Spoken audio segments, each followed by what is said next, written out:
In this episode of the Texas Private School Podcast, the SPC season preview is here.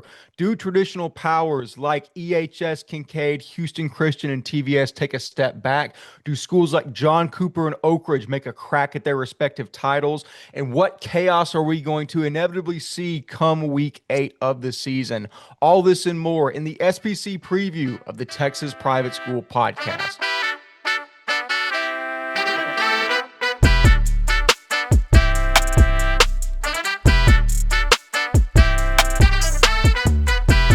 Hello and welcome back to another preseason preview of the Texas Private School Podcast. I, as always, or for this episode, am one quarter of your hosting crew, Wes Tolleson. I'm joined by Walker Lott and Ryan Schroeder from College Station and Oklahoma City, respectively. And as always, you know we couldn't do this episode without him, Jack Klosek from out west in California, calling in to break down, detail, and find every last nook and cranny of information regarding the Southwest Preparatory Conference. Jack, number one, my friend, thank you for coming back and joining us for this. I know there's a lot that we have to get through, but number one, how have you been? And number two, how excited are you for SPC play to get back into form? Wes, as always, it's a treat to be a part of this team. Always a pleasure to be included. This marks my fourth year of doing this now, so grateful to be back for another year. I'm out west in Hermosa Beach, California right now with some family, which has been great. After working this summer and doing an internship and that whole deal, things have been going well. Very excited to see SPC this year because 1 through 5 and even maybe 1 through 6, we have a lot of parity this year. Some teams are taking a step forward, some teams are taking a step back, but we don't have a legitimate super team this year in 4A. And I think there's gonna be a lot of fun, and there's some teams that are making some strides, and in similar situation in 3A. And then all kind of gearing up before the big changes that are to come in SPC next year, where I can report that the playoff changes to some degree have been confirmed. Now, what that looks like is still up in the air, but at least the initial plan to have a second round of playoffs has been approved, and we'll see what happens there. We can get into that as well.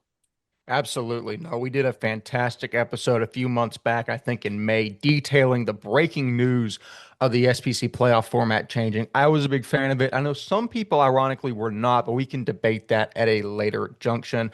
But first, Ryan Schroeder from Oklahoma City, Oklahoma. Only a week since we spoke last, but the episodes come hot and heavy nowadays as we get towards the season.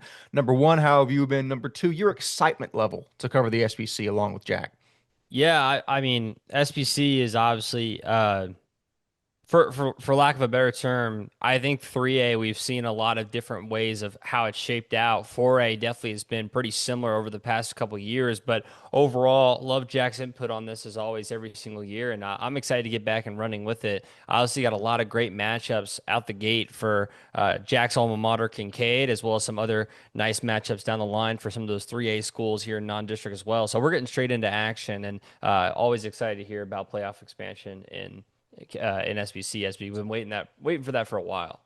Absolutely. I think I've mentioned, I did it right off the top, that there's truly no level of chaos like there is in the SBC, especially from what's going away, the manufactured urgency in the season where only two teams make the playoffs. We always see a spot where there's a three-way tie late into the season, and every game means so much. And this is the final year, really, that we're going to have that sense of urgency.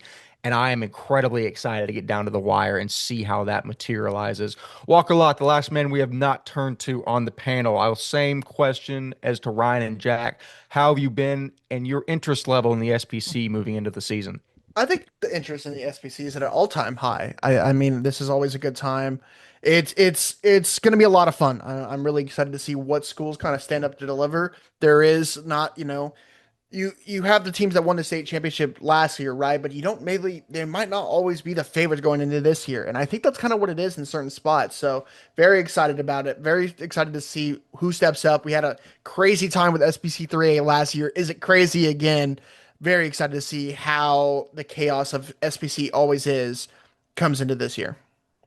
Absolutely. Chaos is as parity has seemed to been the word that defines TAPS D2. Chaos is that word for, I think, both SBC 3A and 4A. We will see if that term perpetualizes itself into the next year. But speaking of the next year, we have a bunch to get through. We're going to start with SPC 4A. Some brief background on how the conference shook out last year. Kincaid went 5-0 and got first in the conference, and these are district records, not total season records. Episcopal went 4-1 and finished second. St. John's went 3-2 and finished third. St. Mark's went 2-3 and finished fourth. ESD went 1-4 and finished fifth, and then John Cooper rounded out 0-5 and finished sixth. So, Jack, I know that you have a lot of information on all of these teams. I'm going to give the floor to you. Take this the direction you want to take it, team by team, however that is, and explain to us what we should be looking for going into the 2025 season. So I think this year, this is really the first year since I've been doing this, where 1 through 5, there's going to be a lot of competition. And that 1 through 5 is Kincaid, St. Mark's, Episcopal, St. John's, and Cooper.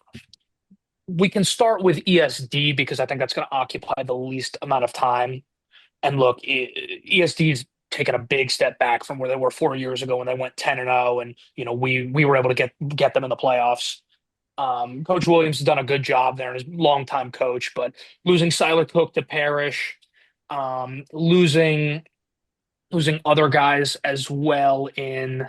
I'm just pulling up the names to make sure I get them. I mean, Get them right. Who didn't they lose? Yeah, no, but two other names I wanted to touch on would be William Taylor to Prestonwood is big. And that William Taylor, and then Fine Valahi. I'm gonna botch the name, but to Byron Nelson as well, which is a great program in the Metroplex. I just don't see a real path to contention for them. They've lost a lot and they didn't reload. Episcopal lost, but they were able to reload a little bit, and we can get to Episcopal in a second. So I think we can kind of discount them a little bit. Again, things can change. That's historically been a team that can play spoiler, that's had some good years, but last year losing to St. Mark's, like they didn't finish the season on a good note. I think that they're pretty solid to finish sixth. And here's where things get interesting. So Episcopal, right? Episcopal, I think for my money, takes a step back. They lost a ton, losing Brody Barty, losing Logan as well, Brandon Thomas, Christian Houston, Carson Fowler, Garen Sampson, Gray Evans, Tyler Sasarski, and they have a new sophomore quarterback who coming in.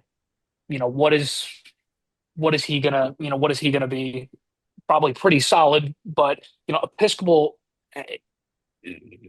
really is able to take a strong footing because their kind of average shows you've seen historically are better than everybody else's. I think people are discounting Episcopal, and yes, they're probably gonna be closer to where they were in 2021, but even in 2021, I feel like they had better pieces and just had a tougher schedule. I think that people are discounting them a little bit too much, and I think they should be a solid team. They're gonna be well coached. Coach Moynihan, solid coordinator there. Coach Eddington, on the offensive side of things. On the line, they have Dillard Jennings. They have some solid linebackers. In the Morgans, as well as Travis Johnson, Jacob Campbell.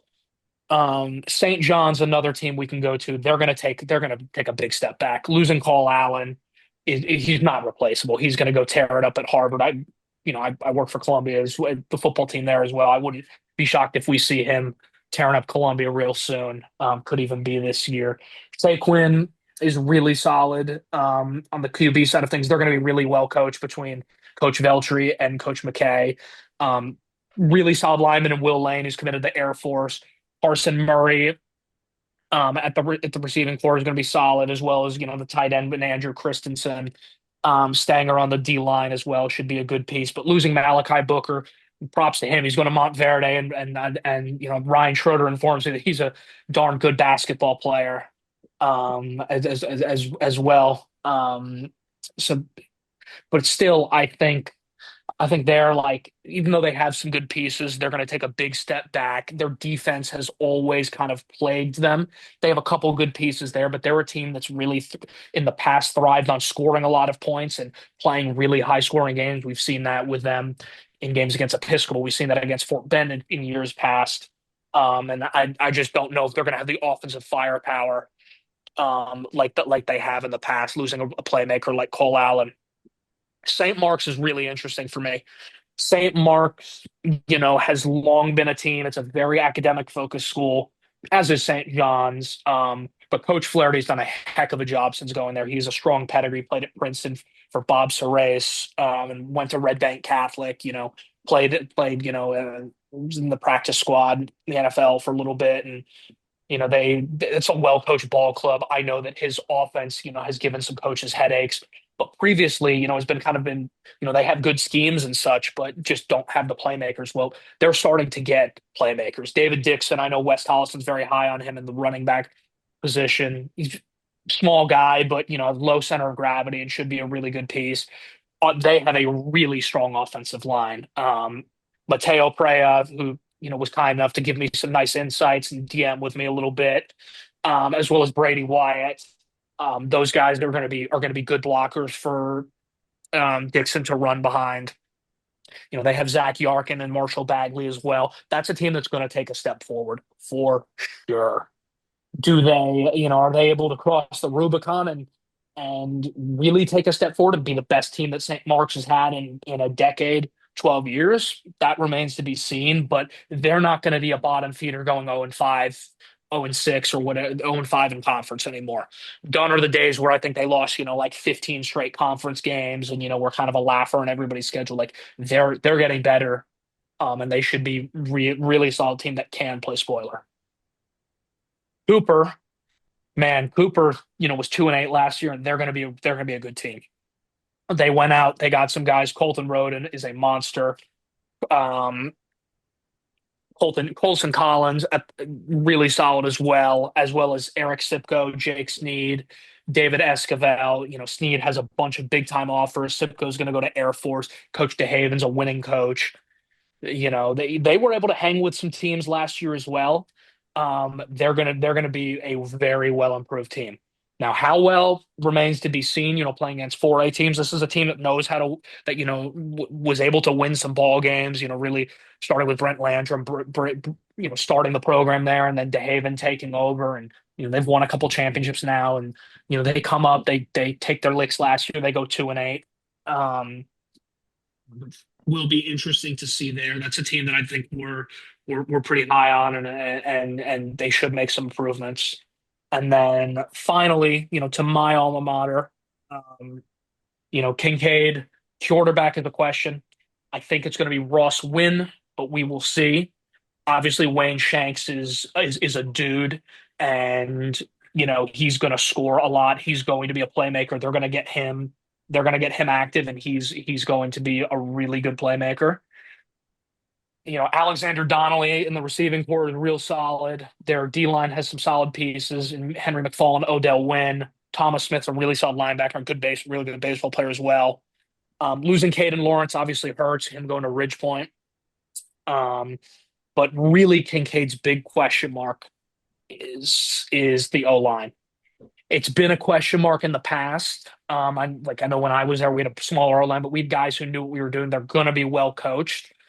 But losing Topher Carlson, Sam Griggs as well, that's gonna be a big question mark. I think they should be able to do it. They've done it with smaller guys in the past. I know when I wasn't the biggest guy in the world, but was able to do what I could. I played with some guys that were smaller guys, but we're well coached. I have faith that Lorna will get figured it out, both from having played for him and just having seen teams come through. But that's a question mark going into the season. But I know that last year they had a bunch of, if their number ones went down, they were in trouble. This year, their number twos and number ones, there's a lot of parity there, and they're definitely, poised to be really solid in the coming years. Caleb Pitts as well on the defensive side of the ball should be a good playmaker. Drake Olson seems to be poised to take a step forward in the receiving core. David Capobianco graduates and obviously kind of had an interesting tenure there, starting as a sophomore, beating out Louis Gustafson, then taking a year off to injury, and then spending 2 more years there. And he's going to Southwestern. But I think Ross should be able to do what he can, and Kincaid will run their signature Wildcat, double wing, however you want to call it, heavy package, Rhino, whatever, however you want to call it. And as long as they're able to block for Wayne, like that's going to be good for them as well. But what I'm really excited about, just rounding things out, is 1 through 5. You're gonna see some battles this year. They're not going to be as many laughers as there have been in the past. It's not just Kincaid and St. John's at the top of the pack. We're going to see some really interesting games. And some teams have better non-conference schedules than others.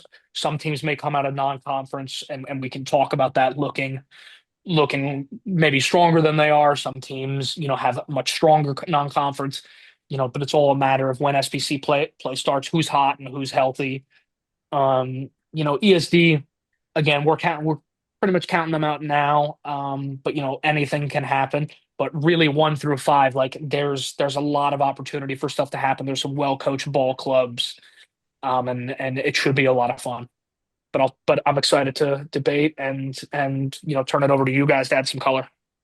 Yeah, no, I definitely think so. First of all, thank you for all of that. That is the most detailed breakdown looking into the season of SPC that you will find.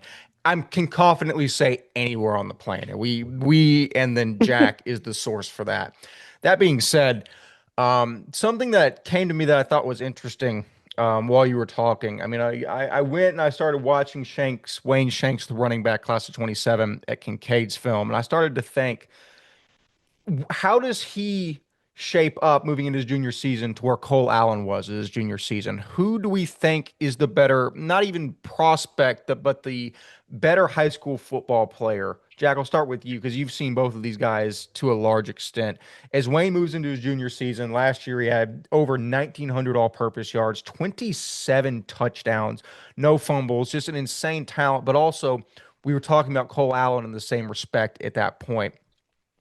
The reason I ask this is obviously Wayne Shanks has more talent around him, I think, than Cole Allen does. But both were dudes that were far and away the best prospect on their teams. How do you think that Shanks compares with Cole Allen as they were both in their junior seasons?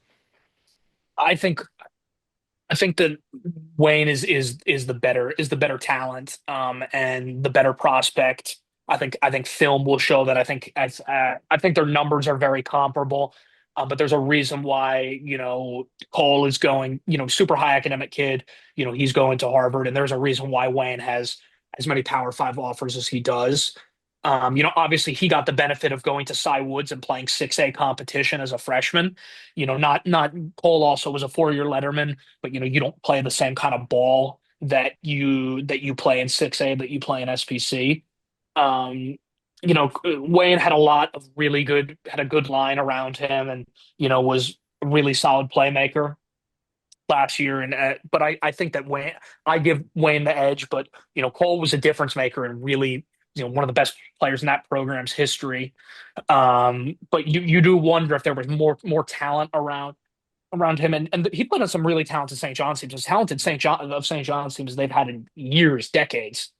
But you do wonder if Cole was in a place where there are more Power 5 prospects on the field. How does he stack up? And that's just something that's pure speculation. But at the end of the day, both of them are incredible talents, reflect incredibly on the state of SPC, were coached by really strong coaches and Coach Veltri and Coach Larned, and and just kind of are what the best of what we have to offer and what SPC is all about.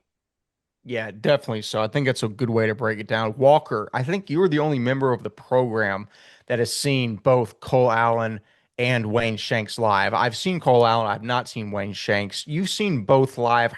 Same question, how would you compare the two, both comparing Cole going into his junior season and Wayne where he is right now? How do you think they stack up? I hate saying it because I don't want to put Cole down, but I agree with Jack. Like, he's the better talent. He has the offers for the reason. He's a high profile Mhm. guy for a reason. Like, it's everything you wanted in a back. It's in him, and I think Cole.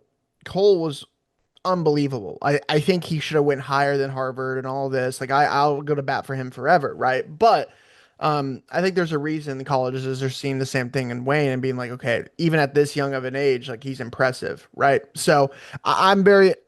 It's gonna be this year for him. I think he's going to have to, kind of take the load like Cole Allen did on his team and just run a lot of Wildcat this year. It's going to have to happen, Yeah. right? So this is a type of thing where he will probably rush for 2,000 yards this year because he's going to have to if he wants to win the state championship, right? This is going to be the type of season he's going to have, which for him and a guy like that, like that's kind of what you want, right? You give that guy the rock, let him go score. And I think the difference maybe in Cole is just Cole made things happen that you just have never seen before, right? He had that the badge, right? Like in all the like 2K and stuff like that. That's just like just makes Human stuff highlight happen. reel. Yeah, you know what I mean? And what was special about Cole is in the big moments he shined, right? And I'm not saying that he can't, like Wayne isn't that, but like that's just what we know Cole for. Does this mean that Wayne can absolutely do that? Yeah. But last year, he had so much help around him. Cooper Chambers, the receiver on the outside of I'm forgetting his name on the top of my head, but like there were so many weapons Jordan around. Manuel. Thank you. Like Jordan was on the outside, who was a dang good wide receiver, maybe the best last year, right? Like, But Wayne was still the best guy on no, his team, bar none. without a doubt. But I'm saying like Cole last year in the past couple of years, even when he was a sophomore, junior, you give him the rock. That's your offense, right? This past year, Wayne didn't really need to do that because he had so many weapons on the outside. Could he have done it as a sophomore? Absolutely. And you saw it in his film where it's just incredible. So I think this is the kind of year that he'll have the Cole Allen like jump, if I want to say. But I think he is already that level, right? Like I Yeah. think he'll get the ball and he will score many of times this year. Where we're talking about him, I think he's absolutely in both divisions. He's the clear cut favorite for MVP without a doubt. Absolutely.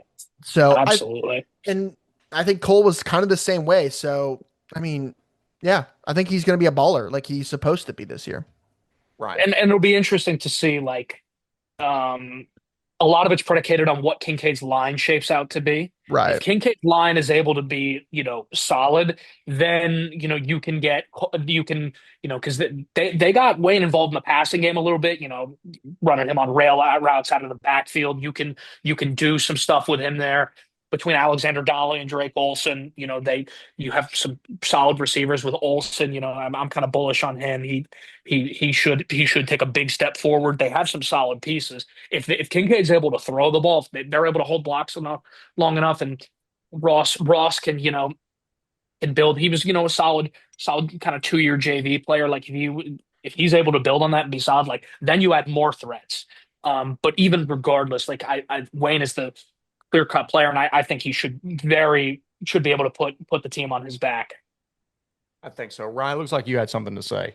I'm gonna give you the take that I gave last year the entire time is that and it's what Walker was alluding to is there's more guys on Kincaid's roster than there are on St. John's. St. John's was the Cole Allen show, and I promise you, with no disrespect, there was no one else that was really in that tier of what he was for that team.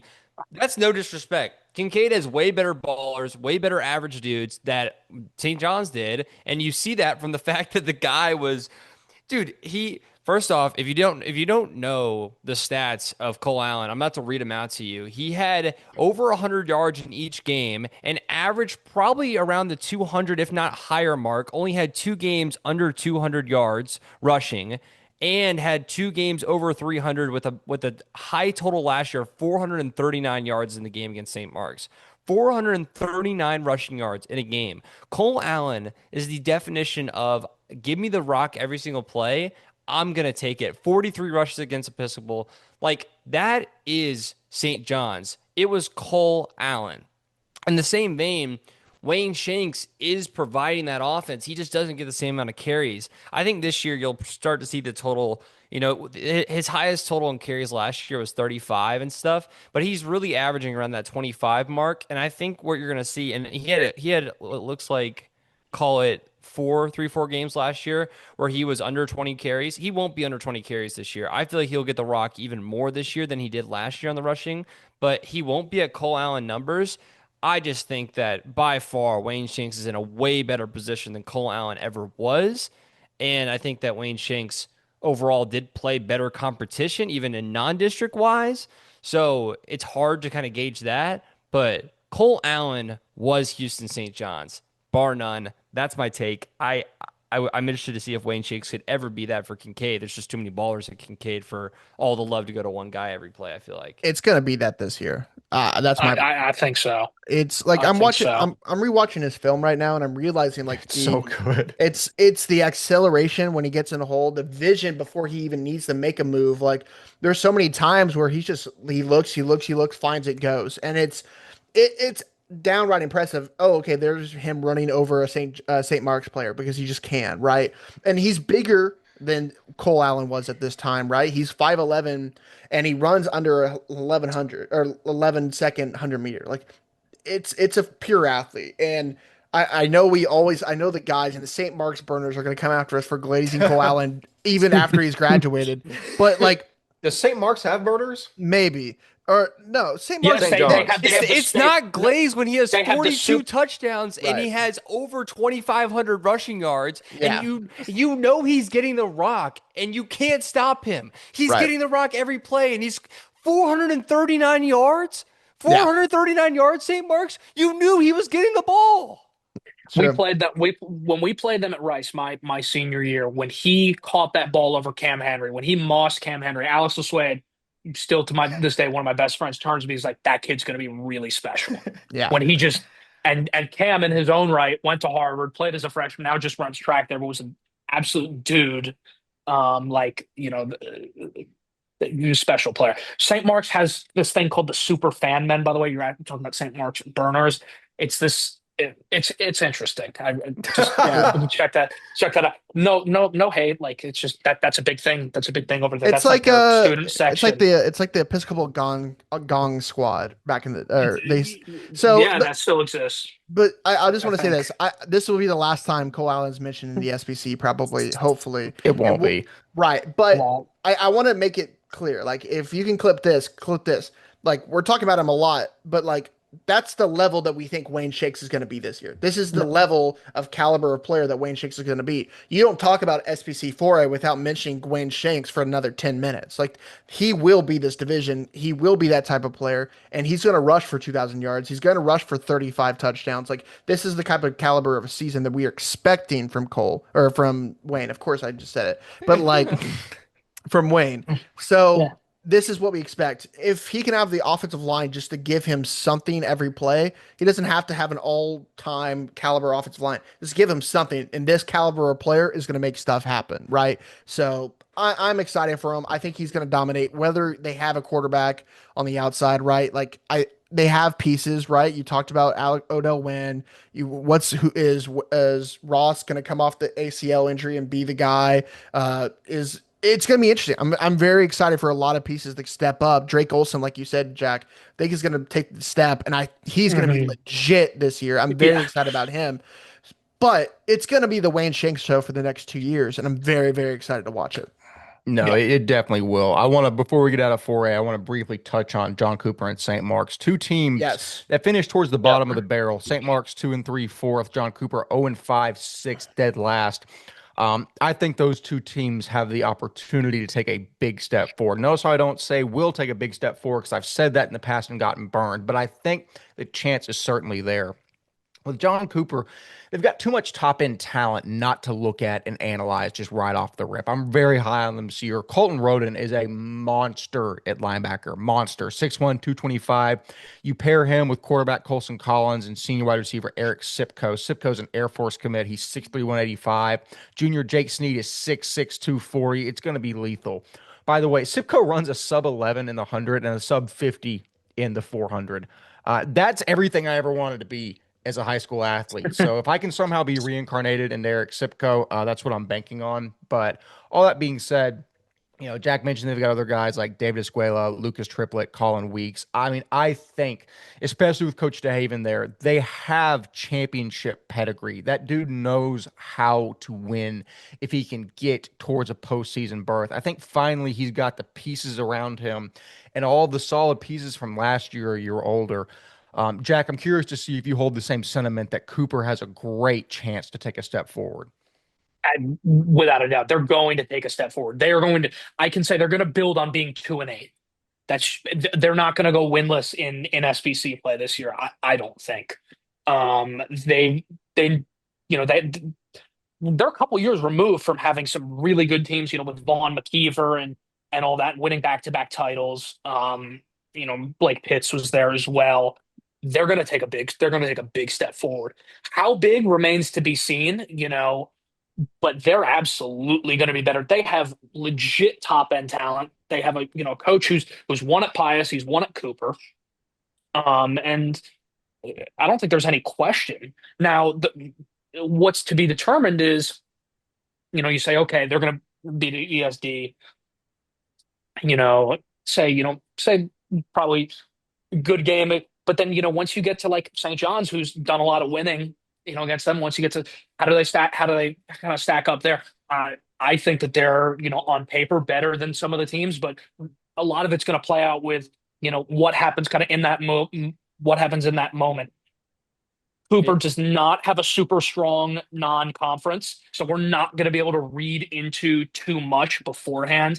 I think they play a team in Colorado. I think they play Concordia. There's not going to be a ton for me at least. Like when I watch them, yeah, you're going to see some guys play really well there. But I'm curious to see like when the lights are on, when they have this talent, when they're going up against Episcopal, how is it going to shake out? Like, because it's one thing to be better on paper, but then it's another thing where you're actually like in the arena and you have this kind of talent now. Now, what are you going to do with it? So that's what remains to be seen, then it just becomes all a crapshoot. That's why I'm so bullish and so high this year on SVC 4A, because you have 5 teams that if one shakes one way or another, you could be looking at, I think 5 teams legitimately have a path to make the SPC playoff game. 4 or 5 teams. So No, I definitely think so. Ryan? I was just gonna say it definitely is hard to sway people on the fact of John Cooper, obviously, because the last 5 games of the season last season, the last 3, they only scored 21 points in total across the ESD Kincaid Episcopal games. They got shut out by ESD by 42. I mean, they had a really bad district slate. So I think for a lot of people that hear our take on John Cooper, and it is a collective take, I feel like you just have to really get people going with this because there are so many changes. There has been a development. There have been a lot of transfers that have come in. This is an entirely new team, but I don't blame anyone for being a little skeptical on that because, yeah, I mean, it's hard to see that and then go, this is the team you think that's going to be ranked this, whatever. You know what I'm saying? Like I can kind of see it from last year. But no, I mean, lots of dogs, lots of guys that are stepping up, but overall, my take is yes, the bar is 2-8, but this is a team that last year you could argue was worse than 2-8. I mean, it was a bad stretch for sure. Yeah, it definitely was. Walker Lott, a little closer to your neck of the woods in the Yeah. Woodlands. Your thoughts on John Cooper? Yeah, I think they're gonna be very good this year. They're gonna absolutely have the best offensive line in all of SPC 4A, in my opinion. Weeks, the 2 Newman brothers, Esquivel. I think they're gonna be awesome this year. Cooper Dupree and Colton Roden and the linebacking spot, Jake Sneed. I mean, I can't speak more highly of Jake Sneed because like he has the size, he has the frame. And then seeing him at 7-on-7, his catching is just he catches everything, and that's going to be a big time weapon in the middle for Collins. Who I after watching him last year, I came away very very impressed with Colson. I think he's a really good high school quarterback. I think he's definitely a college level quarterback.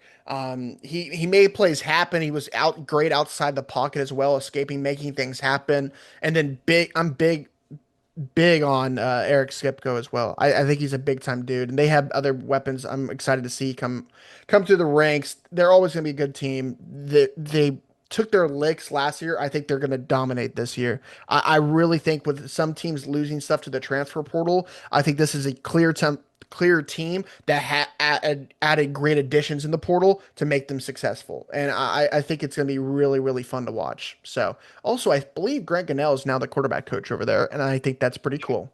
And yeah, that's really cool. I didn't know that. The more you know. Well, they're going to come out. They're going to come out of district. There's no reason they shouldn't come out 4-0. They play a team in Colorado. They play Concordia Lutheran South and Fort Worth Country Day.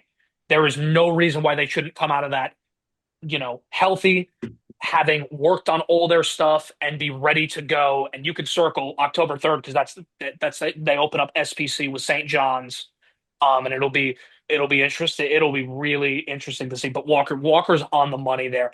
They have a ton of talent. They are not going to be 2-8. They're gonna be able to get a lot of good work. And again, you know, I'm not going to read into it, be like, read into it as crazily because they're not going out and playing like a 5A powerhouse, but they're going to have time to really, you know, get things worked out to get time to get a lot of guys in, stay healthy. I see them. They're going to come out of non-conference play in a good spot, ready to go, and then we're gonna see. They got St. John, St. Mark's, and ESD. There is absolutely a solid shot for them to go into Kincaid week, October 24th, at 7-0. There is no that and they've opened another window. So last year, they rebuilt, they took their licks. A new window is opening for them, and we could be circling October 24th at Kincaid, and then Halloween they play at Episcopal. We could be circling those 2 days, like they have a really good shot, really good shot. Last thing I'll say, and we can move on. Obviously, we've definitely talked a lot about this, but I do want to hedge what I said a little bit earlier in the fact that this was a really young team last year, and they definitely didn't turn over a lot. Main player they turned over is Dean Calhoun. Besides Dean Calhoun, this team has pretty much stayed the same from what I understand. And overall, you're gonna get a different squad than you did last year just by obviously transfers, like we said. But I do want to hedge the fact that 2-8 also comes with youth, and youth is obviously changed this year, obviously with transfers and older dudes. But that's all. I think that's pretty much a good summary on the Cooper story. And Yeah, Dean's a definitely so. good point because Dean, and that's going to be a tough guy to replace. And I think they do have pieces, but that kind of remains to be seen. I know that's kind of like was a question mark for me, and I'm glad that Ryan brought that up because Dean Calhoun was a really really good player. Yeah, no, he definitely was. The last team I really want to touch on briefly is St. Mark's, another team that took their licks last year, finished fourth at 2-3, and I think have a really good opportunity to make a run at not a vacant title because I think Kincaid firmly has a hand on it, but that two spot, especially with EHS taking a step back, is kind of up for grabs. Like Jack said, 1 through 5 is really, really competitive. I mean, you can't talk about St. Mark's without talking about the junior running back, David Dixon. I went back and watched his film yesterday for the first time in a while, and holy crap, that dude, the only word I can come to describe him as is ferocious. I mean, like Jack said, he's got a really low center of gravity. He doesn't pop off the page with measurables, but that dude runs through arm tackles like a knife through hot butter. It is insane, dude. I really do think the reason we haven't talked about him more is because he got overshadowed by guys like Cole Allen, Brandon Thomas, Wayne Shanks. This dude is legit, and especially with Cole and Brandon moving on. I mean, he's clear cut the second best running back in the SBC, in my opinion. I think he has a chance to go crazy this year. He's also running behind guys like 6'4", 395 Mate Opera and 6'6", 300 Brady Wyatt. I think even that alone is going to propel St. Mark's to a big year. We'll have questions about their defense and other pieces, but when you have a guy like that running behind men like that, I think it bodes well for St. Mark's. Jack, I'm curious to see if you share the same opinion. Absolutely. St. Mark's going to take a step forward as well. There's no doubt about that. They're another team that absolutely should come out of non-conference 5-0. They play Country Day, Cistercian, Green Hill, TCA, Addison, and JP2 John Paul II. They have, again, that's not the best non-conference in the world, but they have a chance to really get things polished, get things crisp. They have a really tremendous offensive line. Mate was really generous, like was hitting me on Twitter DM and was giving me some nice inside baseball. So shout out to him. Him and Brady Wyatt are really strong in the offensive line. They've had some good offensive line pieces in the past, but just haven't had anything behind them. They have Yarkin and Bagley as well. Blaze Schumacher at the QB spot, is a solid piece as well. They're a really well coached team. Coach Flaherty's done a really good job since taking over there. He is a great, he learned, and I learned this having worked at Columbia. Like he went to Red Bank Catholic, like that's a very strong New Jersey program. He went to Princeton. played for, played for good coaches there, and you know, then got a little bit of time, like, like on a practice squad in the NFL, and then was previously at Lawrenceville, which is a very prestigious boarding school in New Jersey. Like, he's done a good job over there, and they haven't had the talent. This year they're going to take a big step forward. I know that they create headaches for coaches as well. They're not going to be, say 2, 3 years ago when they were losing every district game, or just beating Houston Christian or just beating Cooper. Like, they're going to be they're going to be real solid. They're going to take a big step forward. Again, they maybe don't have they have some talented pieces. They don't have the level of talent that jumps off the paper with Cooper, but they're solidly in the mix and absolutely have the potential to either make the championship game, if not, be really in the mix as we hit the home stretch. Yeah, undoubtedly. So that I think gives a pretty comprehensive look at SPC 4A. Now we're going to turn to SPC 3A, where I think there is just as much, if not more, shakeup, turmoil, confusion, even as to who's going to come out of this unscathed. As a look back at last year, Houston Christian went 6-0 in district. They finished first. TVS went 4-2. They finished second. Oak Ridge went 3-3, finishing fourth. Green Hill went 3-3, finishing fifth. And St. Andrews, in I think their first year in 11-man football, went 0-6, finishing seventh. So, Jack, exact same strategy as SBC 4A. I'm going to cut you loose. Any information that you've got on these squads, go ahead, give it to the people. Yeah, we can start real simple with Houston Christian has lost a ton, both to the portal and to graduation. You lose R.J. Evans to Elkins. You lose Trey Wimberly to Nade Creek. You graduate Bennett Mallory and Kirby Orth and Ron Reese and Greg Gidry and Joseph Trickett. Like, that's tough. They lost 95% of their production. Look, you return Sam CD Baca. He's a good playmaker. You got some solid pieces on the O line, D line with Graham Henberg and Sam Nutt and Riley Dolfo, and then you have Jackson Barrow and Grayson Sayre, who are promising pieces, receiver and DB. But that's a question mark for me, is like how they'll step up. Oak Ridge, on the other hand, between Cole Worthington, Kingston Parks at receiver and DB. Cole Worthington, runs a 4.49, the running back position slot, had pretty solid numbers last year. Over 1,500 rushing yards, over 20 touchdowns in 9 games. He's averaging 170 rushing yards a game with, about 2.5 touchdowns. Luke Dearman returns at QB, some continuity there. That's a team that's, was kind of middle of the pack and has taken some steps forward. I'm kind of bullish on St. Andrews. Is in a tough place. They took their licks last year. They, joined back. St. Andrews and St. Stephen's, used to be in 3A, and then they combined, and then St. Stephen's went to six man, and then St. Andrews played freelance or started as a JV and built up, and then they played freelance, and then last year they joined 3A, and they kind of took their lumps. I know Coach Cantrell, was a solid player himself, and they have Marcos Arianson and Ethan Horvath. But they don't really seem to. They had a tough year. They don't play super competitive non-conference schedule at all. But I think they should be. They should be better. They took their lumps, and they're well coached. So Sturgeon's a big question mark for me. Coach Bruce has done what he can there. They have Patrick Sport receiver, but that's I don't. They've kind of been a bottom feeder for a little while now, and I don't think they've made a ton of. They've taken a huge step forward. Country Day graduates a ton, but between Kane and Factor, who I know we're high on, they have Fulton Waver, Fox Burton, and Cal Neubauer. They have some really solid pieces. Coach Burns has been there for a long time.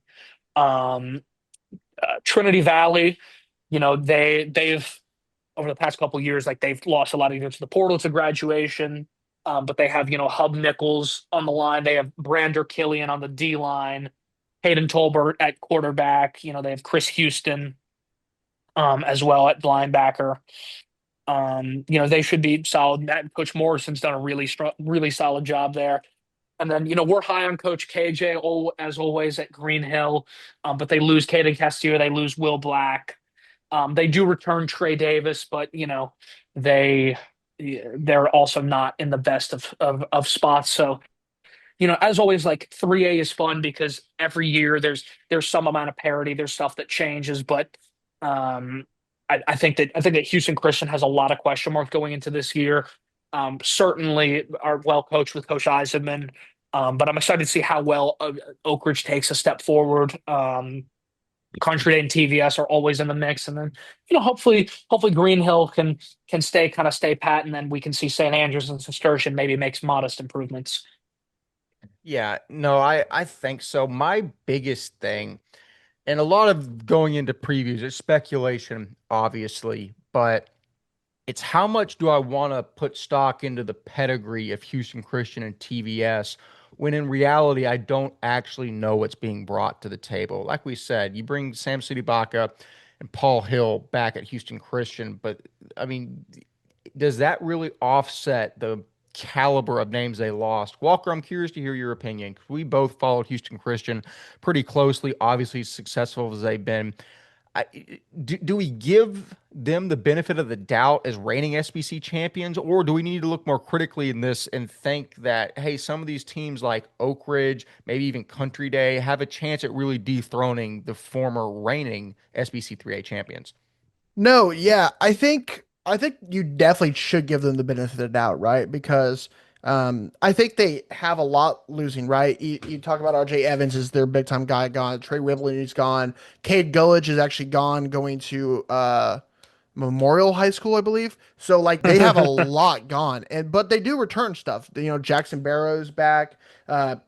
Anderson Jones's younger brother Harrison Jones is going to step up at receiver, which a lot of people are really excited about. Max Clean on the outside. Jaden Nelson, Paul Hill's moving from defensive line to linebacker, which is going to be a good beast for them. I'm really excited about that. Like you said, CD Baca is going to be a big piece. The question I really have is kind of quarterback, right? We invited Jaden Rollins to the retreat this year at going to be the probable starter at quarterback, but after losing the battle at EHS, Jackson Angel, the backup quarterback at Episcopal last year, is now transferred to Houston Christian.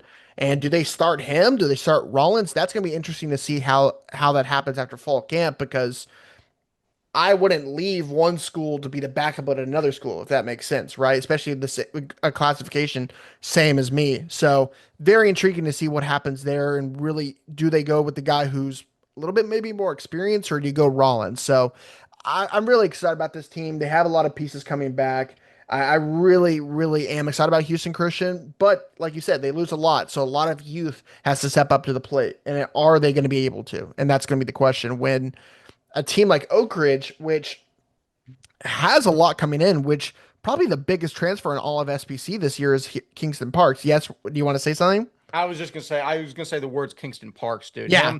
He, I was gonna say off rip, best receiver in the SBC. Kanan Factor might have something to say about that. I haven't dove in his film in a while, but the Right. battle between those two for maybe not even the best receiver, maybe the best player in SPC 3A, that's going to be really, really fun. It's going to be a lot of fun. And you talk about Cole Worthington, which I think is going to be more of a slot, maybe less running back this year. I'm excited to see how they use him. They'll still have him at safety, which I think is going to be awesome for him to do. And Luke Dearman returns at quarterback, and I'm really excited about him. I saw him during the 7-on-7. He slung the pill pretty well. And they also have Nolan Wolf coming in, who we also invited from their tree, the 28 guy coming in from Arlington Heights, which does he come into the role? How does that quarterback work right now? Because I'm very intrigued about that one. And they have a lot of other pieces coming in. I forget the kid, but there's a kid from, one second, let me pull him up. And while you're saying that, I want to touch on Yeah, go Cole for it. Worthington just because he's another guy that can get kind of pushed under the fold with all the talented players in private school, not just SBC. The dude runs a 4.49. He had over 1,500 rushing yards last Yep. season, 22 touchdowns in 9 games. Walker, I'm not a math major, but that's 172 rushing yards a game and 2.5 touchdowns per game. Right. I didn't fully realize how good he was until I watched him live against Green Hill. That dude, full stop, might be the second best running back in the conference behind Wayne Shanks. And I'm not going to say that he's up there just because Wayne Shanks is a different beast. I don't think the gap's that far. That dude's a monster. Right. 100%. And the guy that I was going to mention was Caleb Walton. He comes over from, I don't know what that team, maybe HD, Hurst is it LD Bell, Hurst LD LD Bell. Bell. Yeah. I think that Yep. might be him, or also Jack O'Neal transfers from Fort Worth Country Day over to there. So they have some pieces. I'm very excited to see. They had a big transfer portal come in. Coach Flowers, I know what he is. He runs the ball really, really well and gives it to his playmakers. And there's not a better team right there that's situated for that. The offensive line is going to be an interesting thing. I haven't seen their offensive line. I saw all their 7-on-7 dudes, and they torched most teams they played. I'm very excited for Coach Flowers' team. I think they're the clear favorites because the transfer portal helped them so well, and they got the best player in SPC 3A in Kingston Parks. You don't get the offers without it. The size and the speed, the athleticism doesn't come normally in this division, and I think he's going to be a big time weapon for the Owls at Oak Ridge. So, No, I definitely think so. Ryan, we spoke at length about SBC3 up to this point. What are your 30,000-foot thoughts or any team you want to dive into in 3A?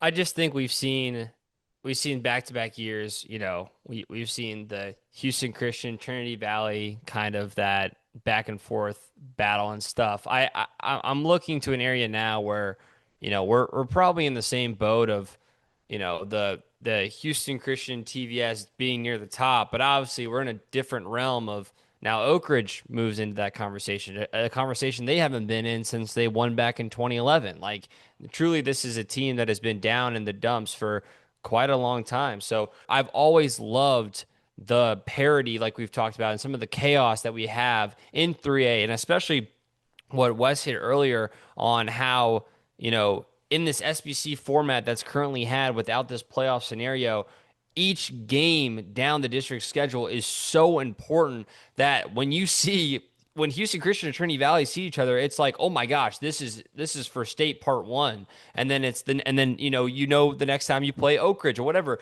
and then you get in these really weird kind of tie scenarios like Wes was talking about, and then you're like, oh crap, we got to score a bunch of points, we got to score, it almost becomes this game of like we don't have enough games to play, and I'm obviously that's not a great style of a structure, which is why it's being reworked. But in the terms of the fact that it creates this competitiveness that we have in 3A and that we have kind of in 4A, but it has been more of the Kincaid show over the last, call it 10 years, basically. So I don't know.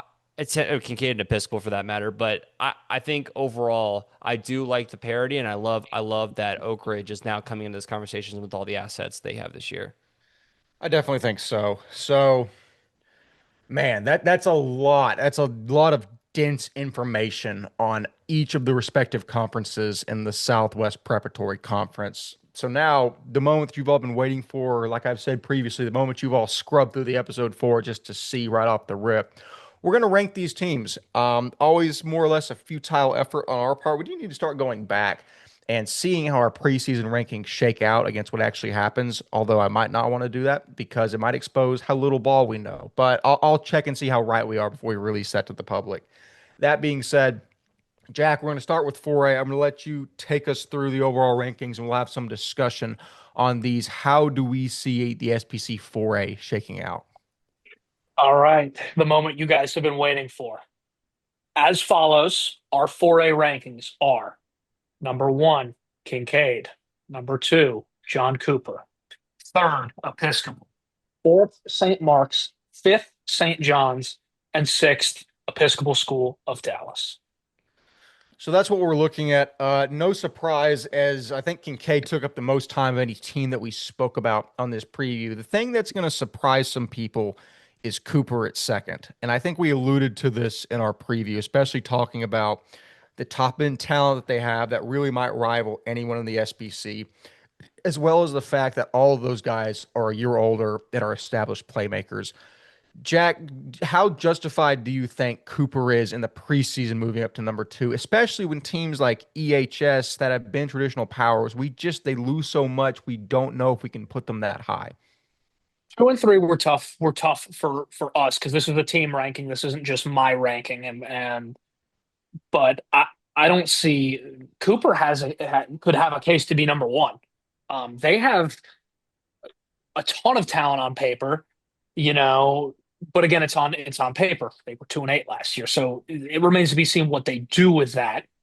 But I think how what Episcopal graduated, what they lost and didn't get back versus what Cooper was able to get in terms of transfers.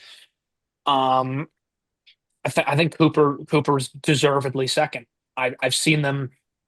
There's a reason that we're not the only one who do these kind of rankings. There are others who have ranked them pretty highly as well. They're very deserving. They have a winning coach that is turned into a winning program. They took their lumps last year. They have a lot of really top end talent. They have guys with Power Four offers. Um, and Episcopal has pieces like we've talked about. Their average guys are better than most teams' average guys, and Episcopal absolutely could be two, could be the ones, and they could win this thing for all we know. There are five teams who have a could technically have a path, theoretically have a path to contention here. But I think that Episcopal is taking a taking a step back, and Cooper worked really hard in the offseason. They got a bunch of pieces. They're well coached. You guys saw them at 7-7, and they're deservedly a two seed for me. And and Episcopal, they've also and they've gone to the playoffs so many times and have come up short. Really, really much more talented Episcopal teams than this haven't closed the deal. You could go to 2016, you could go to 2017, you could go to 2022. And that's kind of a fatal flaw for them. But now you have a really top end talent. Episcopal, on paper is one of their weaker teams that we've seen in the 2020s. I think Cooper's deserving of being in that two seed. Yeah, I like that a lot because it justifies what we already said, but I think that's all accurate. And again, this is information that we have going into the season, which is limited. Obviously, if we're looking past this after all the games have been played, these things are easy. This is the best that we can do. Not to say there's not a lot of work that goes into it. It's the best we can do with the information that we have. Walker Lott, another interesting thing that we have is the third overall team from last year, St. John's, dropping to fifth, being jumped by St. Mark's and Cooper. I think this one's pretty easy in the fact that Cole Allen was there last year. Cole Allen's not there this year. They have talented pieces, good offensive linemen. Veltri, we're all very high on as a coach. But it just feels like until we know who's going to step up that's not Cole Allen, I can't put them above St. Mark's, EHS, Cooper, Kincaid. Do you concur with that? Yeah, I mean, I think I don't really want to say much because I agree with you, right? Are they going to rely more on the pass game this year, right? And that's a whole different ball game, right? Does Shea Quinn and Carson Murray and Andrew Christensen kind of take that leap and become a lead offense? That's going to be very interesting to tell. But absolutely, I think you got to put them there just because it's a lot of question marks that we just don't know. Yeah, I think so. Ryan Schroeder, we've spoken a lot about the rankings where various teams shake out. Anything that you have any qualms with or any discussion points from where we have the teams in 4A? Yeah, I mean, I'm in the same boat where, I think Cooper is riding the tails of Kincaid and stuff, but I have many, I have many doubts and stuff. Obviously, I have to see what this 2-8 team becomes. I have to see the youth in the new transfers and everything and how it all meshes together.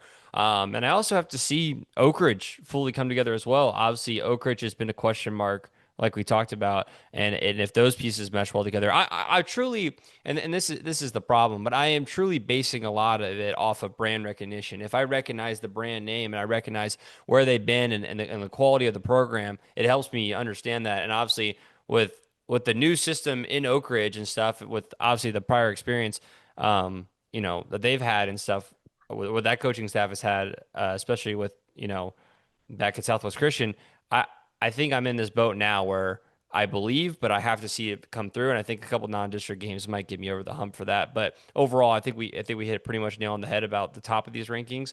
As we go down the rankings and stuff, it just kind of becomes the scenario of who's got the better depth and stuff, and that's really where you fall into because teams like Kincaid and Cooper and teams like we've seen from Houston Christian over time are teams that have depth and the teams that go on, but we'll see that as it evolves. Yeah, absolutely. To your point, I do want to say that it's interesting because it sounds like when we say brand recognition, that's just kind of a lazy way of putting it, Yeah. in that these Yeah. teams are good, so they're going to be good. These teams are well recognized for a very good reason. Not only do they constantly have top end talent, to make you think that even if you're not sure some of the guys that are there, they'll get guys. Number two, it's because they develop the kids they already have at a better rate than the other teams around them.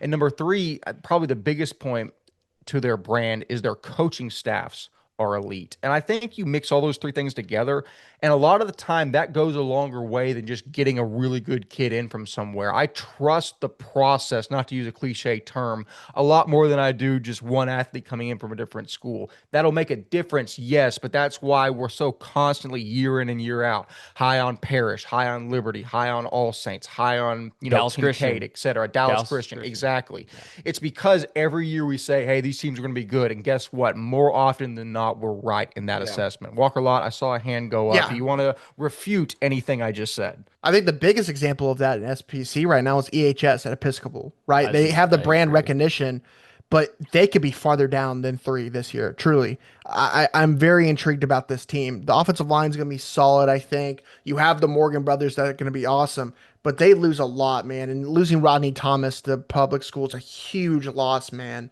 And they have pieces. Travis Johnson is going to be solid. Jacob Campbell just committed to somewhere. Donovan Warren is going to be interesting. We invited him to the retreat. He threw the ball really well. You have Tyler Williams coming over with Bridgeland with, of course, the quarterback over there, Donovan Warren. They're going to be good. I think they're. It's the question of like we always said, right? The name brand should carry them a little bit farther, just of the names we haven't mentioned, right? So I think they're going to be solid, but there's a real possibility they are farther down than we expect them to be this year. So, Ryan, what were you going to say? The fact of the matter is, there's only been 3 champions since Yeah. 2009 in SBC 4A, or whatever you want to call it, large school D1, whatever it was back in the day.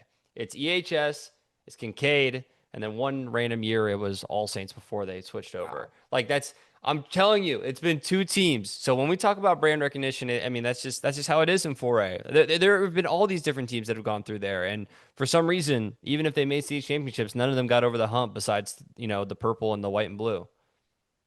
Very well put, Jack Yeah, Close. that's really well said. And that's what we kind of have to qualify. Like, you know, Kincaid is good. Kincaid has some really good pieces, but they're going to take a step back.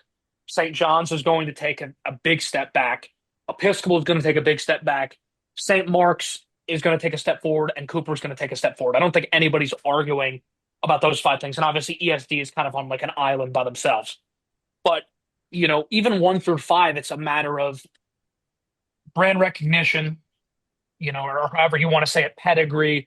Kincaid, you have 4, 5 teams, that have really good that have really good coaches.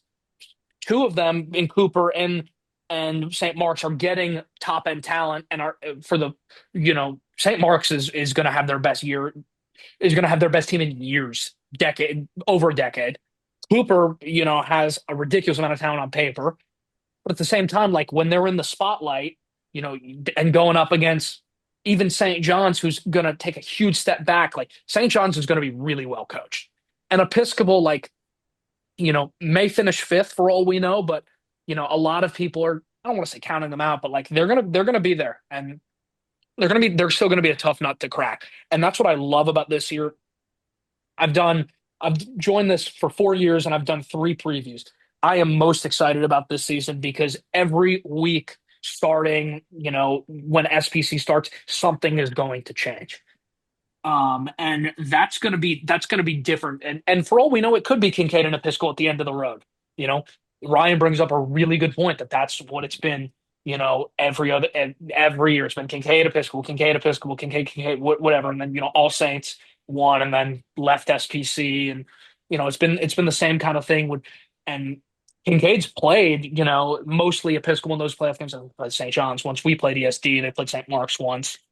But this year there could be a threat to that, and it's tough when you're trying to balance who's going to take a step forward and has new talent. There's fresh blood that who's going to be really competitive versus teams that have strong pedigree, have been really competitive, are really well coached. They're going to show up. They're not going to get folded on Friday night. Like balancing those two things is tough. And I think we did a solid job of doing that and kind of rewarding teams for going out and getting new pieces and working hard in 7-on-7 and in the off season, while also qualifying that by saying like, St. Mark's and Cooper, like they have what they are on paper, but all we have to go on that's actually, and this is what Ryan brought up, like Cooper's still a 2-8 team from last year.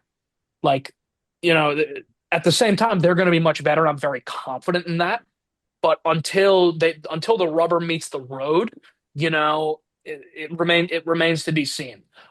I don't think that's the most likely of scenarios, but that's something you have to keep in mind when you're thinking about these things. And threading that needle is tough, and I think we did a real solid job of that.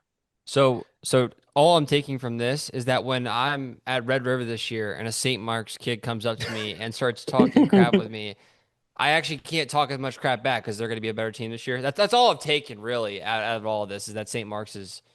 I can't talk as much and probably whatever. That's a story for another time. But they're going to be better. There's no question about that. But they're going to be better. But I mean, until they show it, like it's like anything. Like you gotta actions speak louder than words. for sure. No, definitely so. So that being said, we have one final process to get through, and that is the SPC 3A rankings. Jack, take us away for the final rankings leading into the preseason of the SPC.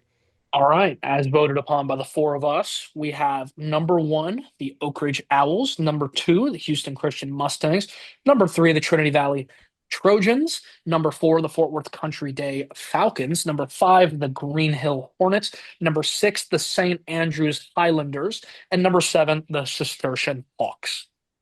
So it's interesting that we just launched into a pretty extensive discussion regarding brand recognition, and we launch Oak Ridge, who is 3-3, finished fourth in the conference last year. To my knowledge, has never won an SBC title. I can be corrected if I'm wrong, They but when?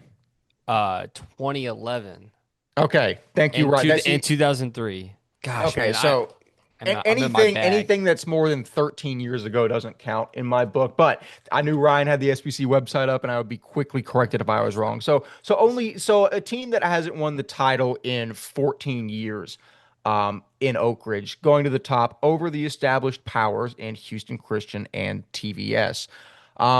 Listen, we spoke at length about how much faith that we have in Kingston Parks coming in and more than anything, just bringing Cole Worthington back. I took 3 minutes and waxed poetic on his abilities. I think they're going to be very solid. Jack, I know this is probably a bit of a reach, and this is what the offseason is for, is to make bold predictions. I feel decently confident isn't even a strong term necessarily, and I'm even nervous saying that. I feel reasonably well putting Oak Ridge number one. I'm curious to hear your thoughts. I agree with you guys. I think we're all kind of, we try to, for the viewers at home, we discuss and hash this out. We want to get as much of a consensus as possible. Certainly, our opinions may vary a little bit, but that's part of the fun of this is like debating and coming to a consensus because that's what part of being TXPS is like it. With that said, Houston Christian has really turned their program around. They went down to 3A. They took their lumps the first year, and then they've rattled off two really solid years. A ton to graduation and to transfers, and they didn't reload. And when you look at Episcopal, for example, people may say like, how come you put Cooper ahead of Episcopal? Or how come you're picking Oak Ridge, you put Kincaid there and Cooper's may be better on paper, have more talent in this area. What the difference is like the average Joes at Houston Christian, 3A is a weak division.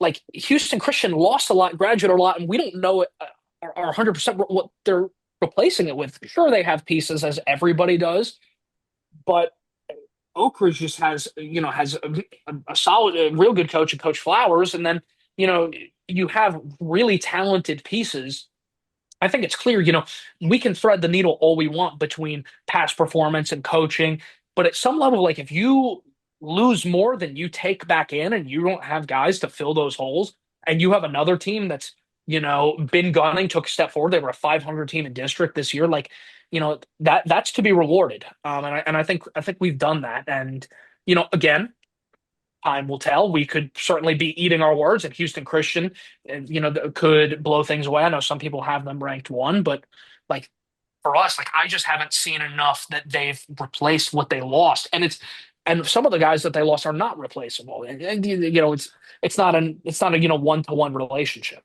So I think I'm pretty comfortable there. And then TVS takes a step back, and Country Day has some really talented pieces as well. And then you know Green Hill probably stays pat and moves down, and then St. Andrews and Cistercian can kind of fight it out from there. Yeah, no, I think that's an accurate description of where things stand out in 3A. Walker, I'll turn to you next. Obviously, a bit of a reach with Oak Ridge at one, especially over the powers that be in Houston Christian and TVS. But like Jack said, I think it's pretty simple economics that if you lose more than you're seemingly able to replace, you're going to regress a little bit. And Oak Ridge seems to have lost less and replenished more than the other teams in the conference. Is that by itself enough to justify us moving the Owls to the number one spot? Yeah. Yes, I think absolutely. I like the rankings. Oak Ridge brings a lot in. They bring the best player in SBC 3A in.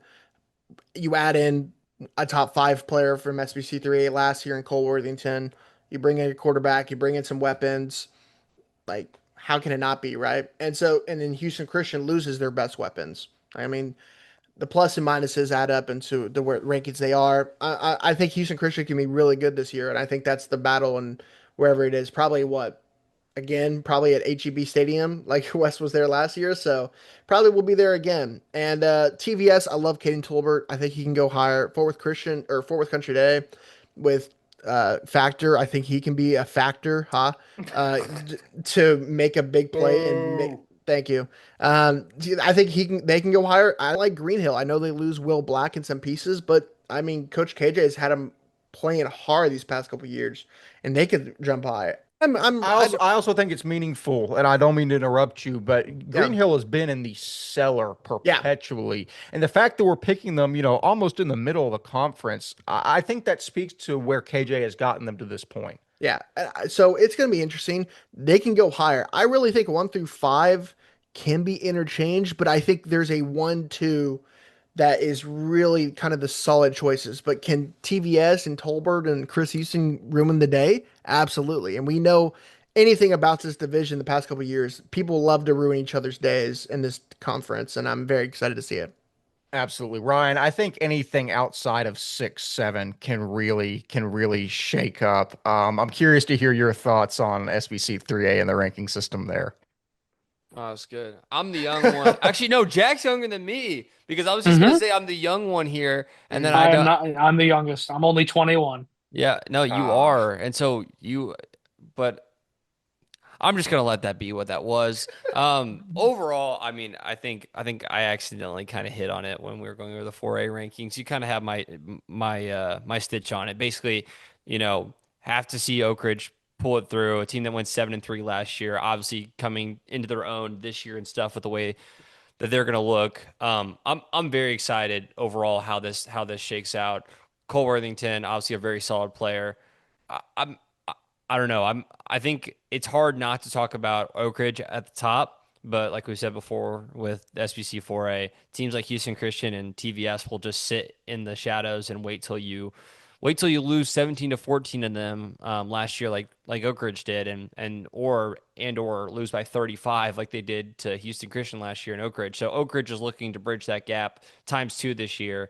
And I think they're poised to do it. So um, it's the dawn of the new era of teams like Oak Ridge and Green Hill, teams that were obviously at the bottom of the barrel for a long time, are truly, especially Oak Ridge, are moving up to the top of the ranks. the dawn of a new era might have to be the title of this episode, very poetically put. But I mean, I think you hit the nail on the head there. I think that that's kind of the theme of this episode and a lot of our previews up to this point is that there's a lot of change, and that's exciting for us, not only from a media perspective to talk about, but everyone in these divisions is that you don't go into this with oh, that team's going to kill everyone. They're the clear favorite. There's a lot Mhm. of room to maneuver, and there's a sense of hope for every team involved outside of a select few that maybe if everything comes together, we can finally take that shot that's been eluding us for a long period of time. That's why we cover the sport. That's why we do what we do. I'm very excited to look up, like I always say, in week 8 and week 9. Both sides of the conference are on fire. We're trying to cover what the point differentials are needed to be in these games to break the playoffs. We'll bring Jack on to explain the rules to us for the 4th consecutive season. It will be a beautiful, a glorious time in the SPC and on the TXPS podcast. But that being said, I don't think we could possibly give you any more information than we already have. Please keep tuning in throughout the season. You will see Jack on more than a couple episodes describing what is going on, also on the Twitter spaces after each game, Mhm. breaking down the Southwest Preparatory Conference and all that entails. So, Jack Klosek, thank you so much yet again for coming on. Will not be the last time. We always appreciate your insight. As for me, I have been one quarter of your hosting crew, Wes Tolleson. Walker Lott, Jack Klosek, and Ryan Schroeder have fantastically been themselves. We will see you in the next episode. See you later.